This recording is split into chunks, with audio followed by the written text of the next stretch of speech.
Hey guys, welcome to the oh my gosh, I almost said the wrong name. Welcome to the Polandutopia Shadowhunters live show. I am so excited that you guys are here today for the show. Christine is here. Christine, do you want to say hi? Hello, I'm Christine. I'm Christine. And we're going to be talking about episodes 1 and 2 of season 2 for Shadowhunters. So if you have not seen those episodes yet and do not want to be spoiled, you should probably leave now and then come back later once you have watched them. Yes, do that. Cool. And we have questions going around on Twitter using the Polandutopia hashtag, so definitely go check that out. Ask us your cues, and we'll answer them in the live show. But we're going to first start off with talking about our opinions on episodes 1 and 2 of season 2. So, Christine, would you like to start? Sure. I have shared my opinions in depth on my channel if you've seen those, but in general, I feel like the show is going in a positive direction. Like, as compared to, last season, I feel like it's getting better. Like, the actors really seem to be settling into their roles and stuff. Like, I'm not, 100% happy, obviously, with, I have some issues with the writing, and the pacing is weird, and, there are some weird things they've been chucking into it, but, overall, I'm like, okay, I think we're getting better, though. What about you? So I haven't actually shared any of my opinions on any of the episodes yet because I keep on forgetting to actually make those videos, but you guys keep on reminding me about it. So I'm probably going to be doing a big bunch of videos where I do the first, how many episodes are even in the season? It's more, it's 20, I think. Really? Yeah, so maybe I'll do a half season, then half season videos. Are they dividing it in half? Is it going to be the first 10 episodes and they break? I have no clue. ABC Family, do they do that? Because I know, yeah. Do. Oh, I hope they do that because that would make it definitely more manageable for all of us to kind of take in all the feels. But my opinions on the first 2 episodes is that the first episode, I didn't think it was bad, but I felt like some of the scenes were quite cringeworthy. But the second episode, there are some moments where I was like, but then I noticed that the actors, they were actually getting better at acting in their character roles. For example, Alec, I feel has really gotten into his role, and I really enjoyed that. I also thought that Isabel was such a great character, especially in episode 2. I felt like she really embraced her character, from the book. So I really love those 2 characters and their, acting skills that they have. Sorry, my dog is currently wanting to play with his toy, and I don't want to do that. But, I just we forgot to do lower thirds. Sorry. Yeah, we forgot to do lower thirds. We should do that. But yeah, so my opinions are, I need to reread the book because honestly, I watch a show and I'm like, did that happen in the book? Because I feel nothing a lot of it happened. Just nothing happened. just nothing happened. Let's leave it at that. There's a 98% chance that did not happen. Oh, that's so frustrating because I hope it was just me forgetting things and me just not remembering anything that happened. But now that you said that, I'm kind of really nervous that it's actually going way off course, especially because you heard about, they were talking about Sebastian recently online, and they were talking about his character role, and I was like, this is not Sebastian at all, the way that they were trying to describe him. Yeah, we'll see. I mean, it sounds like it's going to come in earlier, but not till the second half of this season. I'm curious. Yeah, I'm curious what they're going to do with it. I'm not going to we're trying to just. Yeah, I'm trying not to get nervous until the time comes. Yeah, I have hope. Yeah, I mean, I don't know, what they've done so far. I mean, they've added this weird friggin' flashback ruin. Yeah, the flashback ruin thing. Oh, the flashback. Oh yeah, first I call the one that they turn into different people the Tessa rune because I'm like, Tessa's powers are that and nobody else should have them. And then yeah, the flashback rune, she's like, I can see the future. I was like, is this Raven from That's So Raven? That was just it was just, I couldn't even, I was just sat there laughing when she said that because it was so stupid. But no, the flashback room that makes their eyes roll back into their head. Then we had that scene where they're trying to explain you did experiments on me, with the, and then it was just, those were my least favorite parts of I know. I feel like that those really weakened the episodes just because I felt like they were kind of trying to information dump, and that's something that you don't have to necessarily do through making. Show. We have episodes and episodes to develop everything. Yeah. Sorry, I have a shoe on the ground over here, and it looks so ugly in the background. I'm currently looking for my dog's like toy that I can fill with peanut butter so he won't bark. Like, I want to be a part of this live show, but like, yeah, you know, these episodes, like, I feel like some of the characters are really growing into their roles, but there's points in that. I feel like there's more like the plot points that I'm having issues with. Oh yeah, it's like definitely like the writing. I feel like that's the biggest issue because the actors have found their groove together, which is really, with the exception of Jocelyn, who's like, oh my gosh, what is with Jocelyn? I don't know, like I'm just a little like, but hopefully like maybe she'll settle in. She hasn't been in the show that much, but like it was just so prominent, like. When I saw the New York Comic Con, like their panel together was just so much fun because they're so good together now. Like they found their groove, and I think that really shows in the episode. One thing I really did enjoy though about these past 2 episodes was Simon and the humor that he had, because I felt like they really added more to Simon's character with these like side jokes and with his personality really coming through. And I really love seeing that, just because like those are the moments where I actually literally just laughed out loud because he was just so Simon, and I feel like they really picked the best actor to play him with like Alberto Rosendi. Yeah. I almost forgot that too. He's fantastic. Shall we start taking questions? We shall. I'm going to change my hairstyle like I usually do. Like I've got questions ready here. Okay, perfect. So Emma tweeted us, and not to go to one of our friends first, but like I just got the notification. I don't want to miss it. She's here. What is the ultimate best thing and worst thing about the show in your opinion?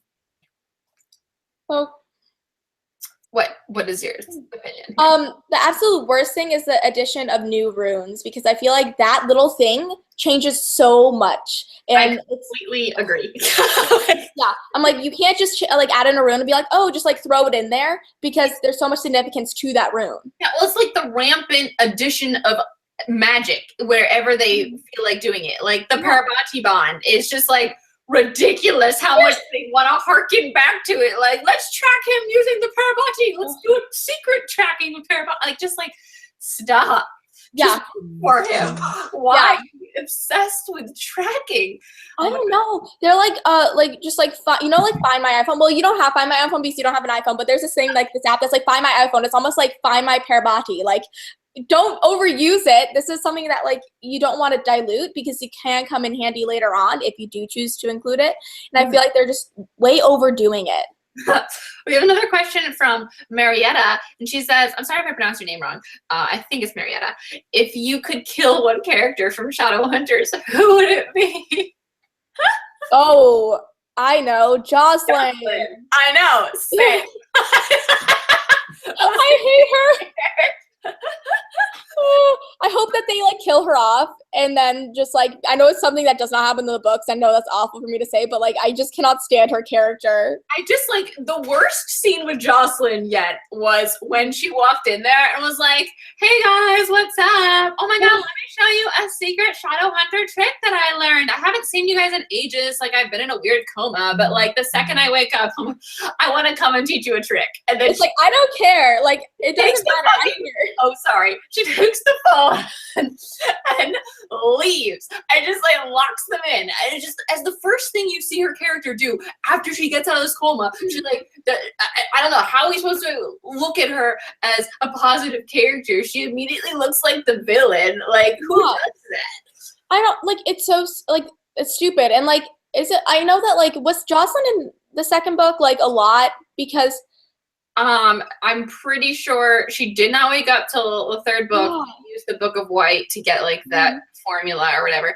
But like, the thing is, Jocelyn, real Jocelyn, she would have walked in there and been like, I love you. You can't go. Give me your things. And I'm going to give me your things. And not been like, let me teach you a trick, and trying to manipulate her. No. She just taken them and left and locked them in.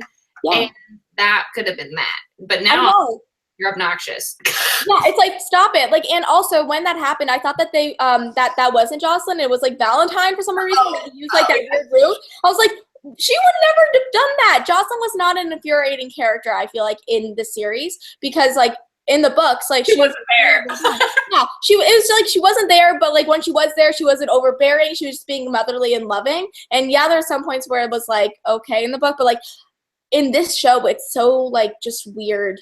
It's so weird. I think she's not the right actor for this part, or maybe it's Lena Headey or Headey, whatever her last name is. Yeah, or maybe like I don't know. I haven't come around to her character in the show yet at all. Mm-hmm. Yeah, it's just weird. It's just all weird. But yeah, and it just did not get better with those flashbacks with with Jonathan. Oh yeah, the black eyes. Yeah, and the flowers. The dying flowers, such poetic. The drama. So many people on the Twitter hashtag are like, yeah, I hope she dies too. Oh my gosh. Okay, do you have another question, or should we look for another one? I have one here. From Natasha. Hello. Whose relationship on the show do you prefer more than what is portrayed in the books? I like every other relationship but Clay's, and I hate saying that because Clay's was my ultimate ship for the longest time, but I've always preferred Malik. I love Malik. They're my favorite ship, I think, like ever. But like any more in the show than in the books, though? Honestly, I like Isabel and Sai. Like, they weren't even together really. I guess like right now. Yeah. Oh. Does that have to be a romantic relationship? Because there's other relationships. Let's make it whatever relationship. Yeah. Luke and Clary. I like Luke in the show a lot.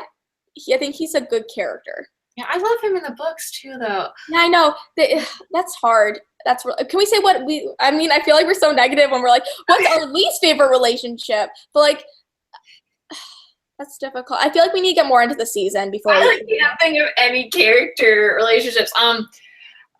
Yeah, I don't know. Everything in the book is more developed, and we've seen so much more of them. So I feel like we can't really accurately, well, without, we don't like the. I don't know. It seems easier when you first hear the question than when you actually think about it and break it down. Honestly, like, so it just doesn't transfer well. I feel like I've got one. Lydia and Alec, because Lydia doesn't exist in the books. Oh yeah, no, that's actually really correct. Like, I actually like her in the show in general because when my friend was watching it with me, like I was like, she's like, who's that? I'm like, they added her, but it's okay. She's cool. We like it. Cool. And she's like, what? Alec got engaged? Like, yeah, it's a long story. We have a question here from Karina who says, what did you think of the return of Dot and the veins on her face? What did you think? I forgot Dot for a while, and then when she's like, Dot, I'm like, Dot. I'm like, oh, Dorothea, the one that they made more important in the TV show. But I don't understand, like, her. Okay, this is what I'm thinking. Did Jason Clary ever actually get off that ship? Was she ever on that ship that early on in the book? Because I don't think that she was, right? Oh, no, she wasn't. No, yeah, okay, good. So he wasn't even like staying on it. He went to visit him. And that's when he came back on the motorcycle, and like they were all suspicious of him, but like. Okay, so like that whole entire end scene in the last episode 2, was not in the book. So that being said, the return of Dot doesn't really matter to me.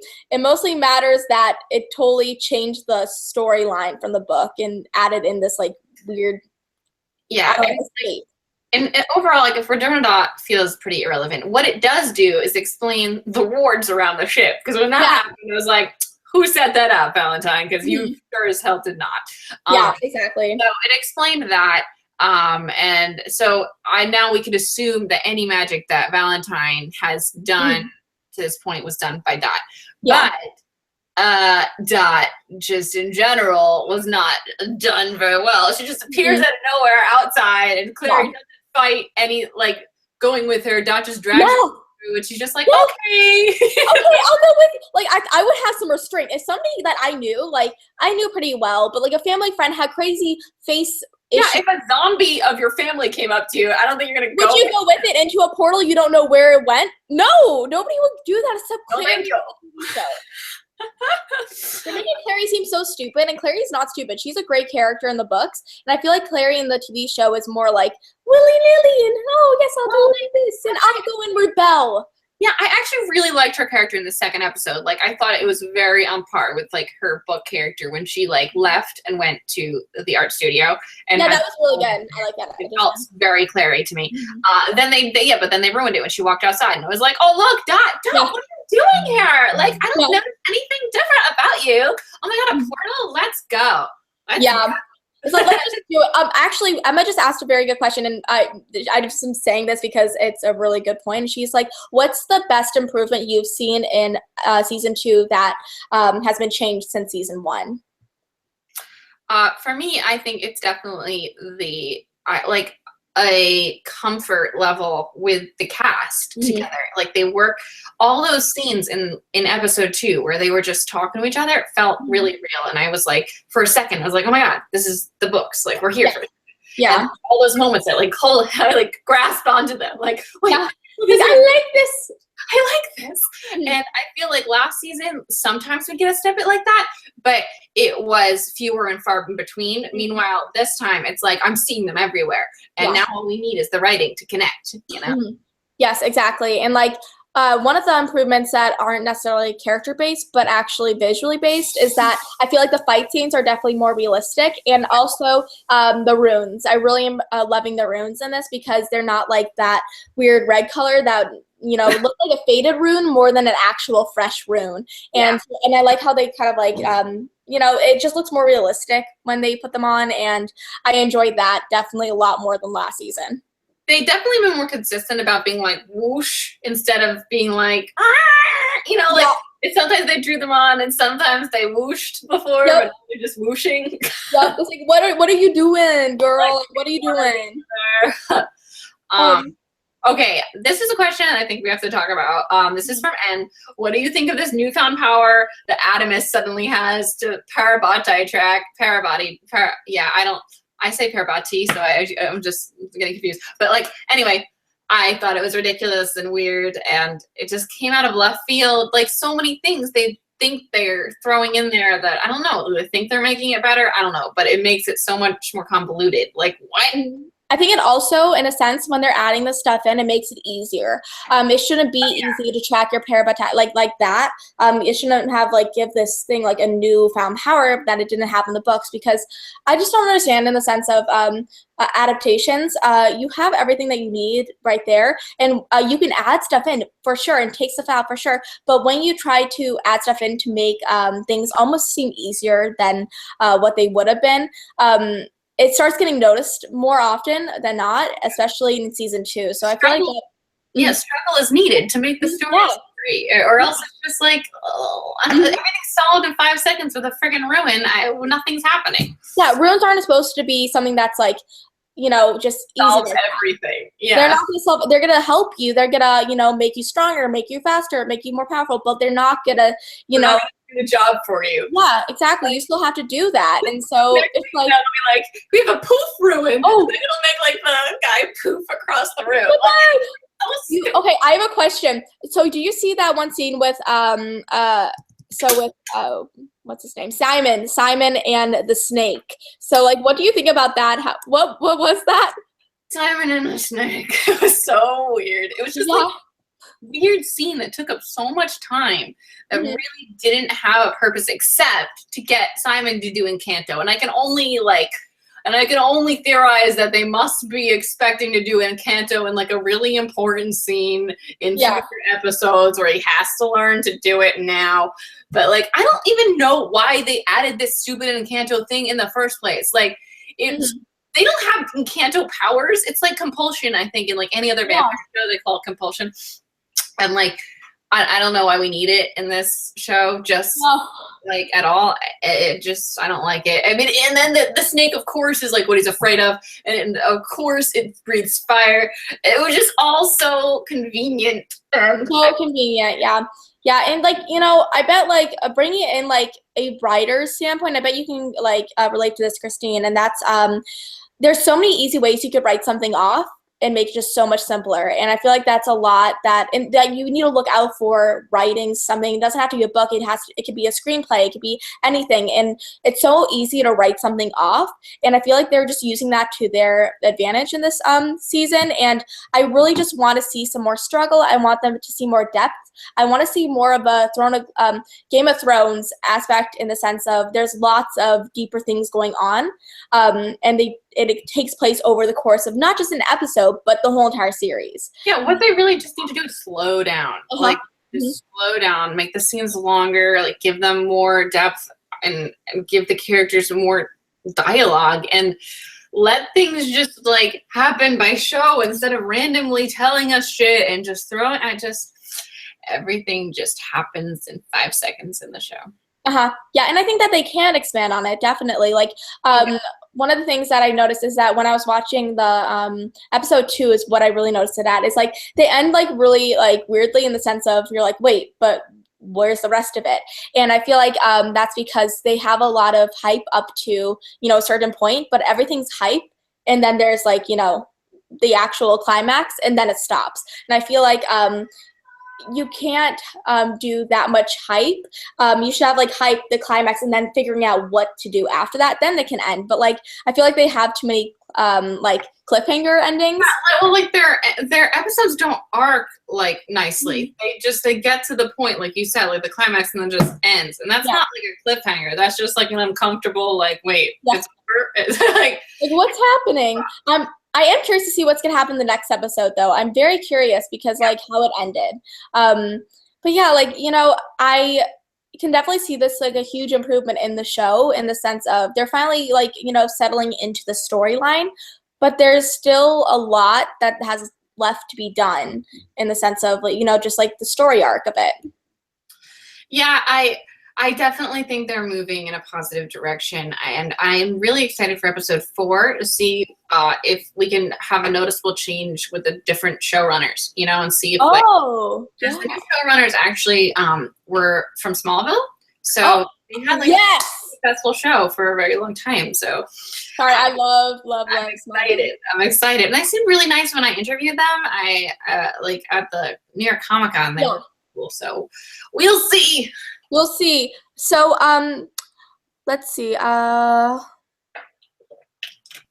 1 to 10, how much do you hate the shape-shifting ruin? I'm 100 on that one. Yep. I really wish that see, that's another thing. That's a convenient thing for the TV show to have that they don't need. And the trouble with it is like you said, every scene you can second guess, like, oh, is that really Jocelyn? Is that really this person? And like, I can totally see them trying to use that as a plot twist again. But you've already used it 100 times. You have to be done. Yeah, and like the thing that I'm like kind of sad about is that let's say Infernal Devices does sell as a movie or TV show. I'm not sure it has it, but like I'm really curious to see like why would they do this if like let's say this becomes the prequel becomes a TV show, then it doesn't make Tessa special necessarily. Well, they won't be able to be in the same universe. Like they have to be not canon for each other. I really hope that. Yeah, I mean, it's sad that that's like a thing because I want it to be like in the same universe, but it's kind of impossible to have that now that they've overused it so much in this season. Yeah, like if someone picked up the Infernal Devices, like I would want it to be a different channel, completely different tone, completely separate from this. This is a fun question. If you had to kiss, marry, and kill any of the characters on the show, who would they be? Whew. Yeah. Well, Mary Simon for me. About you, same. Oh yeah. I'm such a cutie pie. I'll probably kiss Jace and kill. There was such bad thunder right now. Oh my gosh. Is that thunder? Yeah, that's thunder. This is my first Texas storm too, so I'm like. Yeah. For this question, we don't have any restraints, so I could just kill Valentine. We need like kiss, marry, Cliff, a kill, like a 3 set to like really. Yeah, I honestly would like. I would kiss Simon, marry Alec, and then kill. Okay, one thing that I've noticed, and I hate being like, you know, like I hate saying this because I love his like character in the book so freaking much. It's that it's not his acting, but I feel like it's the lines that they give Magnus that make it seem kind of cheesy. They make him seem like more like loosey-goosey rather than like serious sometimes. And like I feel like you can equal out the two. But in the last episode, I felt like sometimes I'm like they're making him seem like just like this frivolous warlock when really like they need to delve more into his character more. Like I feel like that I love Magnus, but if it was like the Magnus that we've been seeing so currently, I don't want to kill him, but like it makes me want to like kind of like redo him. Yeah, and like the Magnus in the book is so fantastic. He's one of my favorite characters of all time too. I know. And like the Magnus in the show, like you said, he does seem like weirdly self-centered when he says things like, "Oh, I have to go off and find all the stuff that Camille took from me." And like Simon's like needs help, and he's just like, "I'll be up here looking at her shit."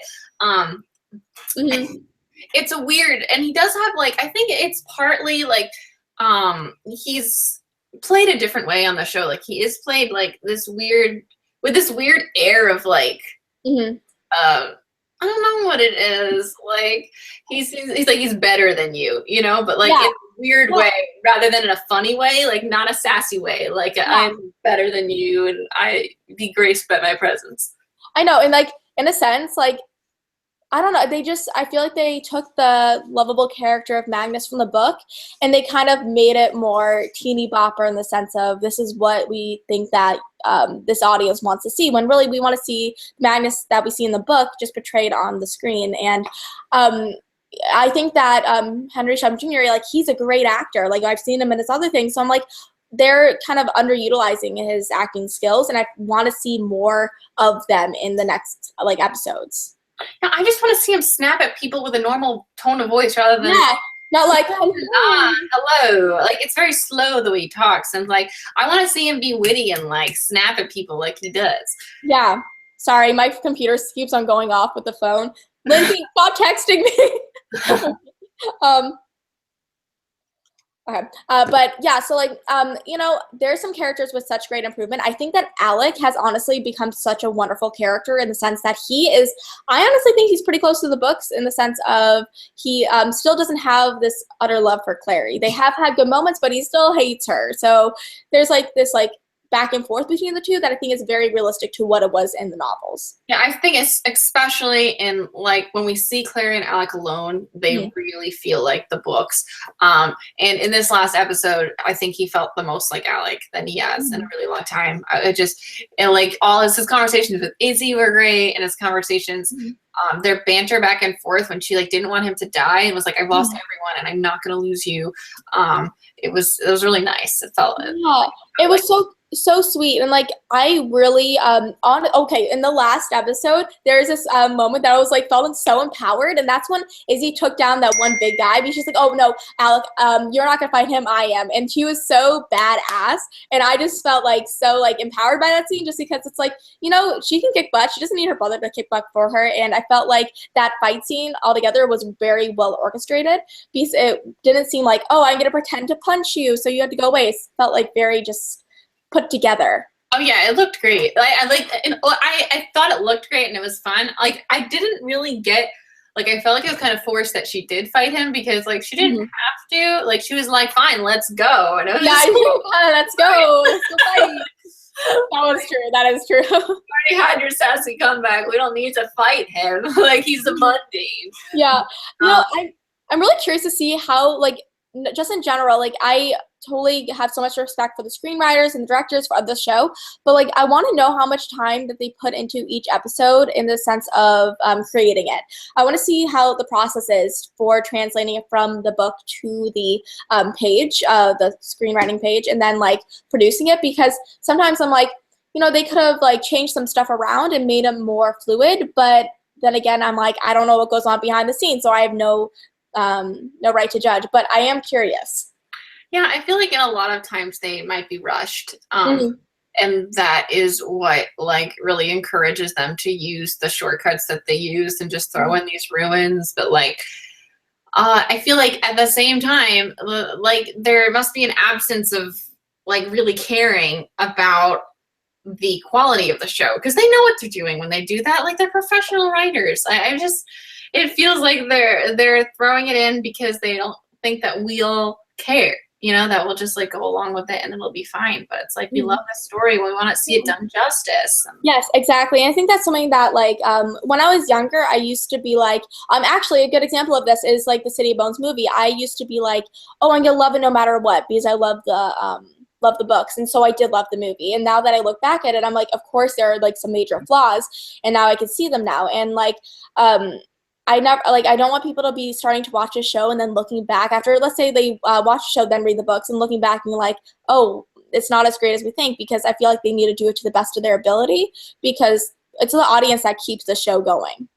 Yeah, it's like, it's a very like complicated world, and they've set it up too quickly, like without setting up a really nice foundation like Cassie did. Like, literally, like the whole book City of Bones is basically like setting up the foundations of Shadowhunters. Like, that took like what, 400 pages, like, and we've just rushed through that so quickly that it's kind of like built on sand. Like, everything is like, it can crumble in on itself. There's plot holes. But what can we do? We can just hope that it gets better and they throw out the stuff they threw in. Yep, exactly. Exactly. Let's take another question here. Proud Bookline says, I still want church. Oh my gosh, yeah, where's church? You could just, literally just get a cat from, like, one of the people who work there and just put a cat in. Nobody's gonna care if it's a trained actor cat or something. Put church in. Like, I would just want that. Yeah. That's somebody actually asked a question, like, what character do you want to see, like, put Easter eggs in for? And I'm like, church. Like, I don't want any Easter eggs for people in other series. I just don't. They already did that, though. Yeah, they already did. And it was just Iron like Sisters, Tessa. What's it called? Ragnar that we saw. Oh, they did Clary's Henry. Was that Henry? Yeah, they did reference the Branwells, yeah. Yep. What's her name? Lydia's a Branwell. Yeah.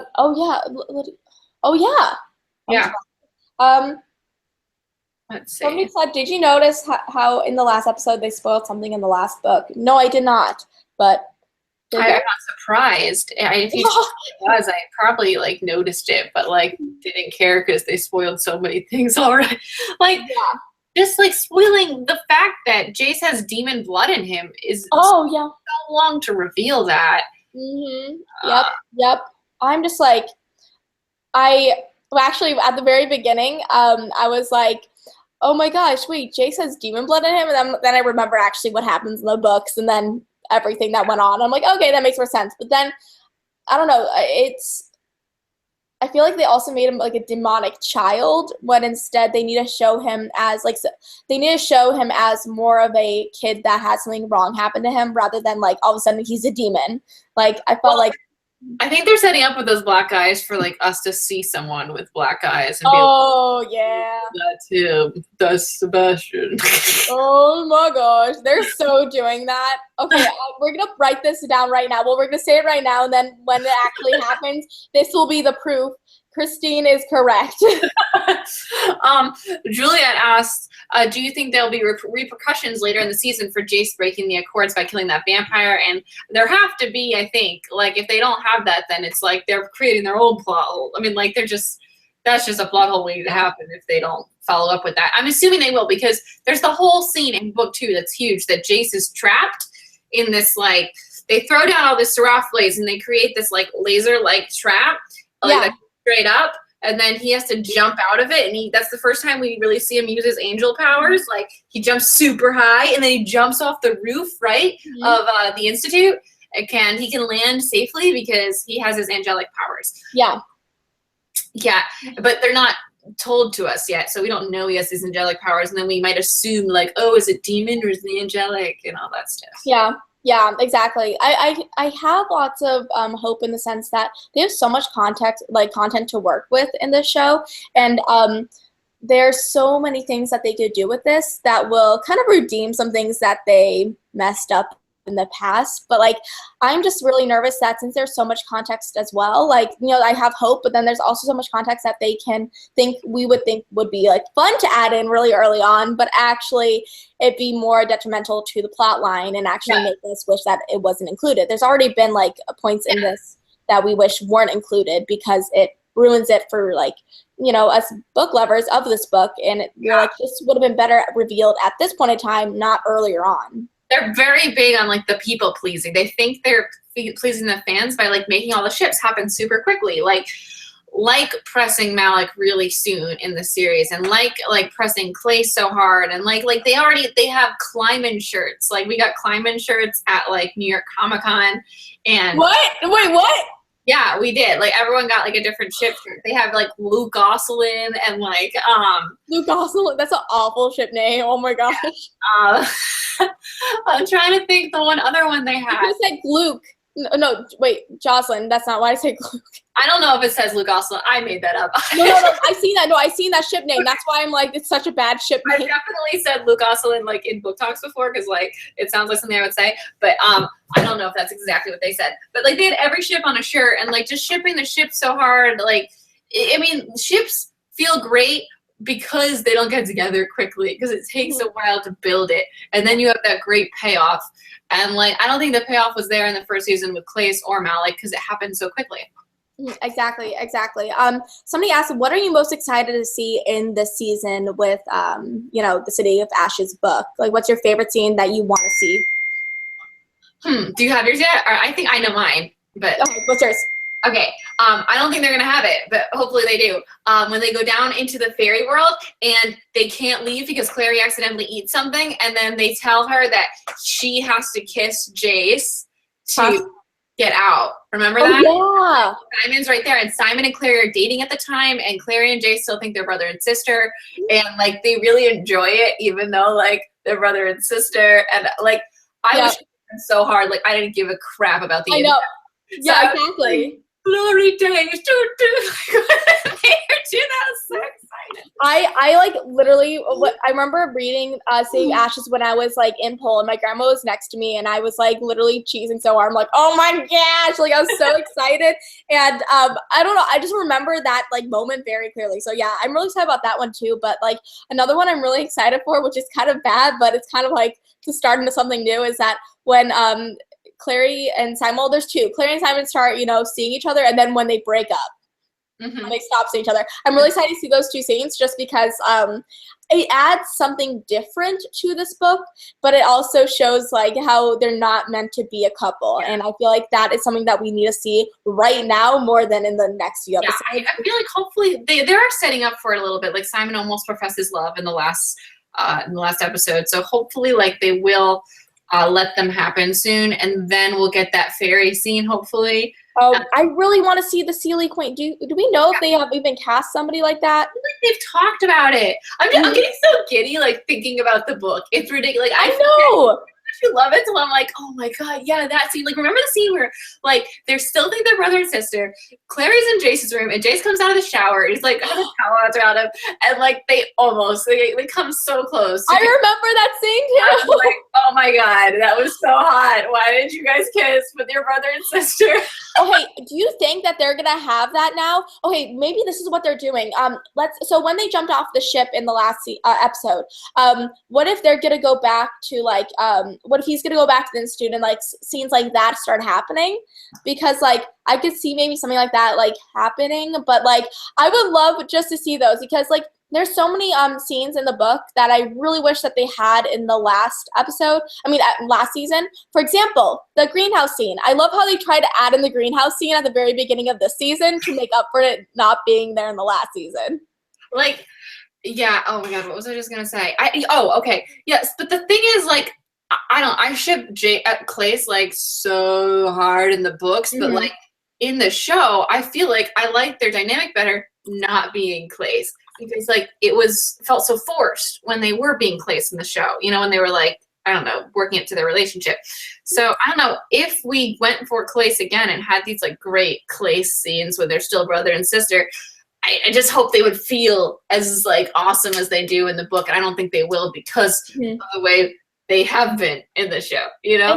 Exactly. And like, you know, I have yet to feel super giddy, just as I did while reading the book, in any adaptation really, that I've seen. Like, I think that the closest I was like for being giddy was in Hunger Games, when at the very end, when they're all together, happy, well, kind of happy, but you know, they're all together, and I was like, oh, that's really, like, I felt really good about that. But like, Yeah, I haven't felt that way about and Catching Fire when they were on the beach together and they yeah, that was beautiful. that's a well done franchise, okay? Well done. But like also Outlander. Oh my gosh, why did okay, Outlander, like, I put that in a different category for everything, because nothing can ever touch it, nothing can ever beat it. So it's not even, it's like in like the best things in my life category.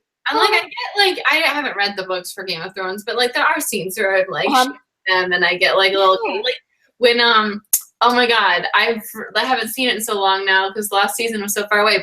But Brienne of Tarth and you know, the Lannister guy with the long hair. Jamie, yes. Yeah. I love when they talk and they have like little moments. I always get so giddy. I know. It's so, and do you know that they're like actually like friends outside of filming, and it makes my life. I stalk them on Instagram all the time. But like, you know, those moments are what make a TV show amazing. Like the amount of times I feel giddy and excited watching Outlander is why I love it so much, because it's so close to the books. And it doesn't need to be close to the books. Like not necessarily. Like look at Game of Thrones. It's not close to the books in the future seasons, I've heard. But honestly, like, it doesn't need to be close to the books in order for somebody to have a reaction. And I feel like that's what they need. They need to have the emotion in there first to gauge that reaction. You need the struggle to get the emotion. Like without it, it's just like if it's easy. Whereas what it's like, there's no build up for emotion to happen. Exactly. Like in Harry Potter, like when Ron and Hermione finally kiss, it's like, oh my god, that was great. But like it takes us 8 movies. Like, exactly. And that's why, like, for example, in the last season when Jason and Clary kissed in the middle of a whole entire room full of people, I did not feel as giddy as I did reading the book when they kissed in the greenhouse by themselves, because it wasn't a personal moment like it should have been. And like he was like, oh god, no. I know. He's like, oh my gosh. And I'm like, ah. Like, it was just so weird. They were in a room full of people. Like, they forced the kiss. Like, it's not romantic. It feels forced. No, it totally was. And, like, I just hope, I have so much hope that, like, this season's going to be different. But, like, there's some points in the, when I'm watching the TV show that I'm like, oh, this is great. I'm really, really, really loving this. Because I'm starting to see, like, little aspects of the characters poke through and start seeing, like, you know, things come together slightly. But then there's, like, some moments where it totally just pushes all my happiness over because I had so much hope for a certain thing of it. It ended up not living up to that expectation. So it's, like, it's a lot of balancing, like, my hope for the show from, like, getting too high because I don't want it to be knocked down later. Yeah, like, literally, watching every episode is kind of like an emotional roller coaster. Like, it's just like, oh, my God, I like what you're doing. Oh, no. No, stop. It's just like, I still have yet to watch a whole entire episode of that show and not cringe at, like, anything, because it's not meaning, like, me cringing, like, literally, ugh, but it's me being like, why did they have to add that, or why was that having to be a thing? And it's not necessarily a bad thing. I understand that, like, I'm a very cringy person for certain things. I get serious secondhand embarrassment. So, like, when I see these things and, like, knowing that characters wouldn't react in a certain way that it was on the TV show, I can't help but be like, why? What episode over, like, both seasons so far do you think has been your favorite? Honestly, I think it was the Alec wedding episode, because I know that's nothing like the books, but I really just enjoyed it. Interesting. Mine is definitely the Upside Down World one. Really? Oh, that was good. That was good, though. That's like a second for me. That's definitely. It was so ridiculous, but, like, I loved the alternate world. Like, everything was better there. Yeah, I know. I that was a good one. I really did like. I feel like the actors even were, like, better actors in it. You could tell they were having fun too with it, like, because everything was different. Yeah, and I actually like Jace's hair better. Okay. I did too. Jace's hair, my friend, she pointed out when I was watching with her, she's like, okay, so that hairstyle, it's supposed to be really shaved up to a certain point, and then it's supposed to be like not this long flop of hair that's like, you know, gelled over. It's supposed to be like shorter. Season. I feel like this season it's like behind his ears a little bit, so it looks like, I feel like it looks more Jason to me.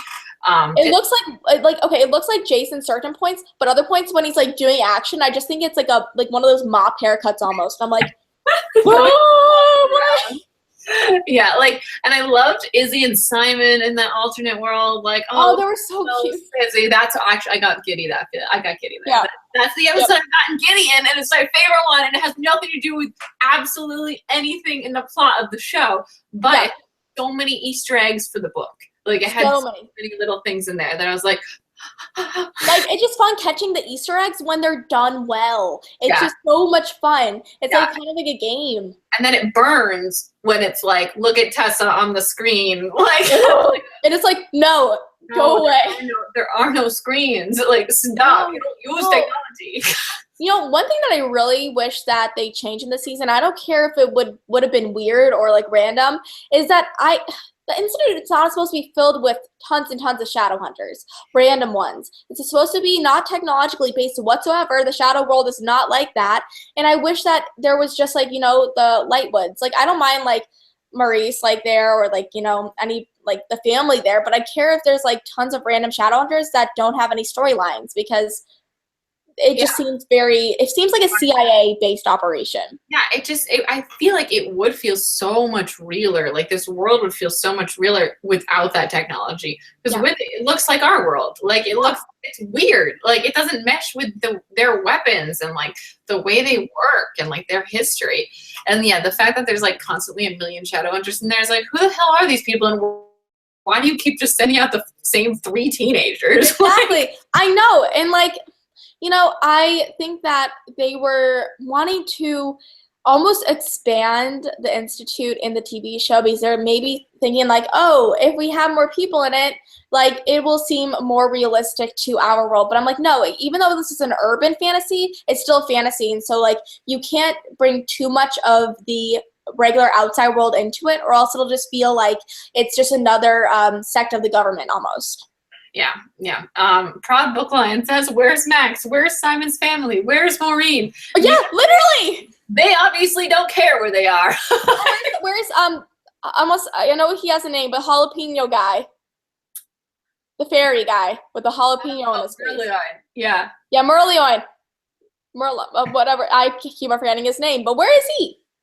Everyone's gone. They're gone. So who cares? That's what they say. Well, yep. I want to know. See, I want to know like where the rest of them are. But what I found really funny is that Max, he had like this blonde hair, and like everybody else in his family has like this black hair, and I'm like, great casting, guys. Yep. I mean, that kid was cute, but like he was so adorable. I have no hate towards the kid. I just thought it was so funny because in a way, I think I'm like, that kid would play good Sebastian, but a younger version if they ever wanted to do more of their like beloved flashbacks. Yeah. That's what I was thinking when I was watching it. I'm like, secretly is Sebastian. Oh. He's wearing a shapeshifter ruin. Sebastian is Max. Oh my gosh. But literally, oh, I hate the shape-shifting room. And I think if like anything I want to take out of this whole entire show, it would be that. It makes it too easy. Oh, what if Max has always been Sebastian? They took him in and what if he was planted as Sebastian? Now this will be the plot twist. What if Clary is Sebastian? The whole time. Oh. There's so many little plot holes, but that like Jocelyn could be Sebastian. That's why she tried to kill Jace. What if Jocelyn is still in a coma? Oh my god, what if she is? Did we ever see her wake up? Yes, we did. But it could have been Sebastian. Yeah, Valentine could have been the body and then put her body. Yeah, they switched bodies, turned him into Jocelyn, then she fake woke up. You know, these are very realistic things that probably they're going to bring into play later. These are very plausible They should ask us to write this TV show. I'm already planning our next video for BEA. Oh my gosh. Oh, we need to like start brainstorming early. We actually started brainstorming our video like half a year in advance. I remember we brought up the idea of it. Oh, No, I have so many good I've already ideas. been taking notes like every show. I'm like, this is what I'm doing. We should bring something in with a shape-shifting room without a doubt. No speaking publicly about the jokes. What are you talking about? Nothing. Now I'm gonna draw on a erase what I just said rune. I swear they added what I want to see actually is Clary create more like objects in paper. Oh my god, when are they gonna bring that back? That's like her Yeah. thing. It's like they forgot about it. Like, it's an important thing, okay? They made it like they were gonna bring it up, like when she was like, Yeah. I have this special ability. I can see the future. I know.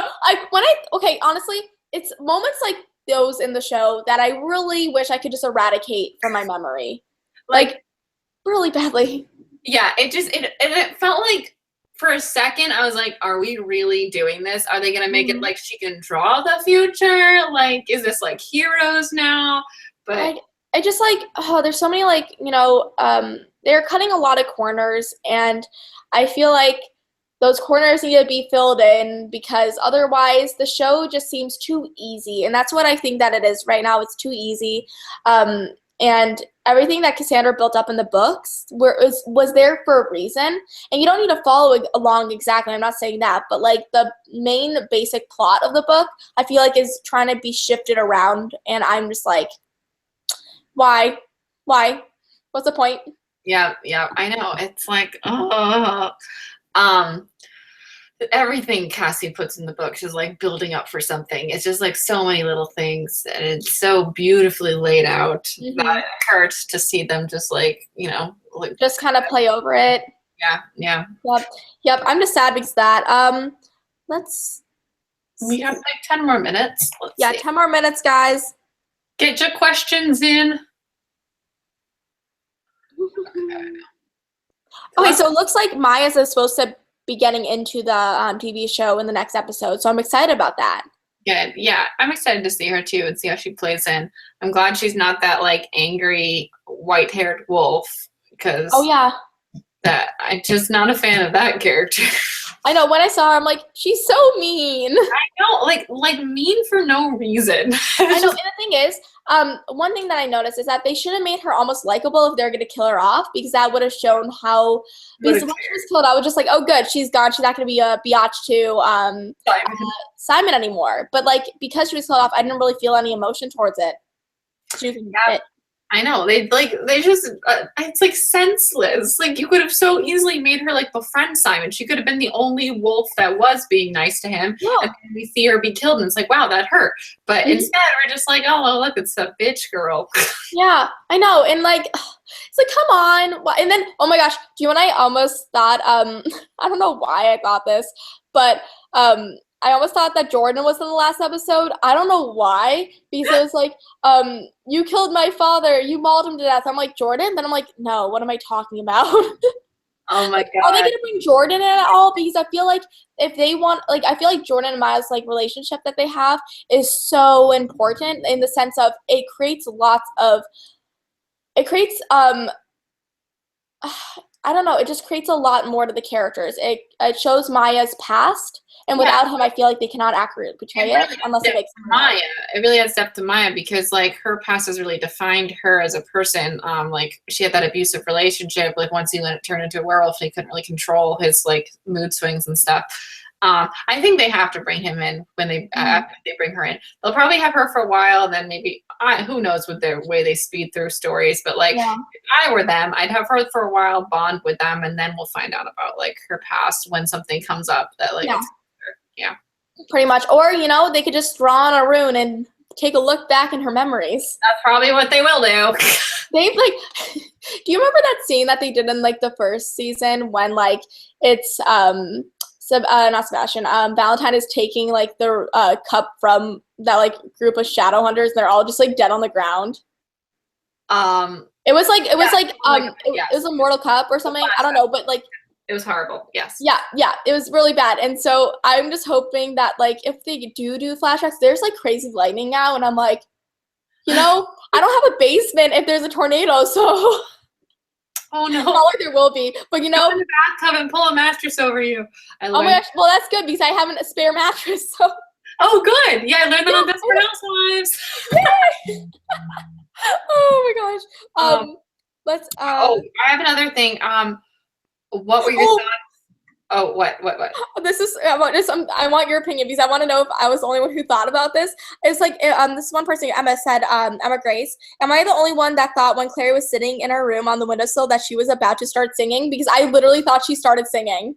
Oh yeah, no, I have that in my video. Like, really? Oh, you do? I didn't watch yours because I thought she was singing. I was like, stop! And then I was like, oh, they're not. But this is something that they totally would do. Like, if they did do a musical episode, like, I'm so by this point don't care that I would love it. Like, I would think I would be hilarious. Like, it would be Grey's Anatomy musical like episode. I've never seen that, but like, they have one and it's phenomenal. It's so weird, but it's cool. None of my shows have ever done a musical episode because it's like it's really like a jump the shark type of thing. Like, it doesn't matter anymore. Let's do whatever. But I'd be down for it.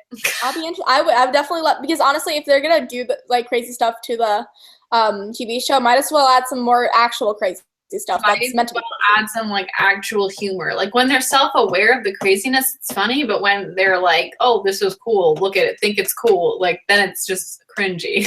Yeah, exactly. So it's like, okay, guys. Well, do you want to finish off with a question? Like, what is your favorite scene so far?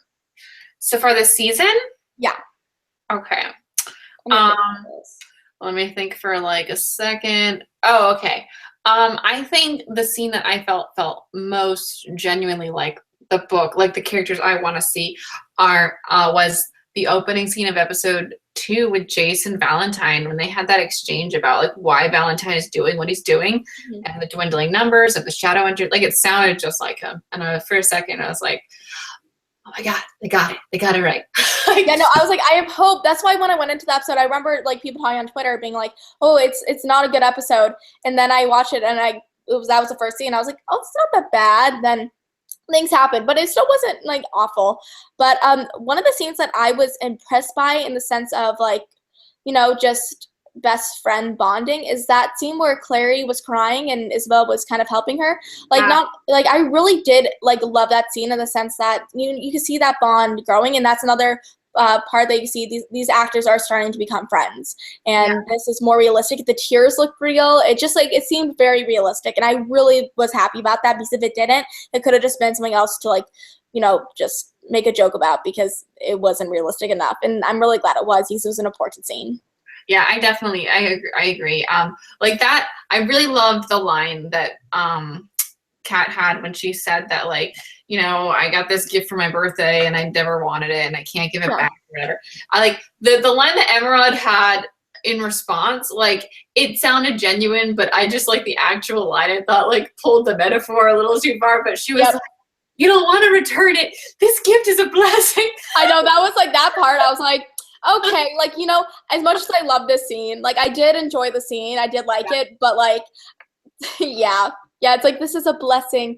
But I'm glad that, you know, that Clary at least admitted that she did not want this gift, because for a while it seemed like she just was so easily like, you know, committed to this world when really she wasn't. So like I'm glad that they added that in, or else like a lot of people who did not read the books or anything would think like, oh, she's totally okay with this. Like that's weird.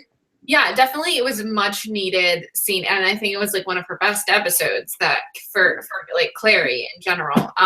Because like you said, in the beginning, like they just throw her into all these situations. They make it out like she's good at shadow hunting already. Yeah. Like, so it was good. It was great. I enjoyed it. Well, yeah, I think that concludes, like, you know, our episode talks for 1 and 2. If you guys do not know, we're going to be doing a bundle of episodes every live show. We're just going to be doing one live show every 2 weeks and talking about the 2 episodes, correct? Yes. Yeah. Perfect. So the next episode will be on Christine's channel, Poland Bananas Books. I bet you guys follow her too. And we're going to be talking about episodes 3 and 4, which I'm super excited about, and that'll be in 2 weeks. Yes. Oh, we're going to have a new Showrunners episode in there. Yeah. So that's going to be really interesting. Yeah. We got to compare, contrast. Ooh, I'm excited. Oh my gosh. Do you guys hear that? Oh my God. This is so cool. That's until the light goes out. Wow. Do you have flashlights ready? No, actually. I'm in my car, turn on the lights, and just like, peek the car into my house. But yeah, so we'll be going over those episodes in 2 weeks, and we'll let you guys know the actual day. The only reason we had this on Sunday was because I was busy and Christine was busy, so we did not have it on the Friday or Saturday, but we'll let you know the exact date in the most likely a Friday next time. So yeah, perfect. Sounds good. Okay, guys, so thank you so much for watching. Yeah. So thank you guys so much for watching, and don't forget to subscribe to Christine if you haven't already, because I'll be linking her channel down below. If you want to see our other live shows that we did last year, definitely go do that. I think I may have a playlist. If I don't, I'll make one. And Christine, who should we dress up for next episode? We'll be talking about that in private, and we shall be sharing it with you guys. Tell us in the Twitter hashtag Polandutopia. Tell us who you guys want us to dress up as. Last season we dressed up as Silent Brothers. We dressed up as Shadowhunters and Warlocks. So let us know who you want us to dress up with next episode. Today we're just ourselves, I think.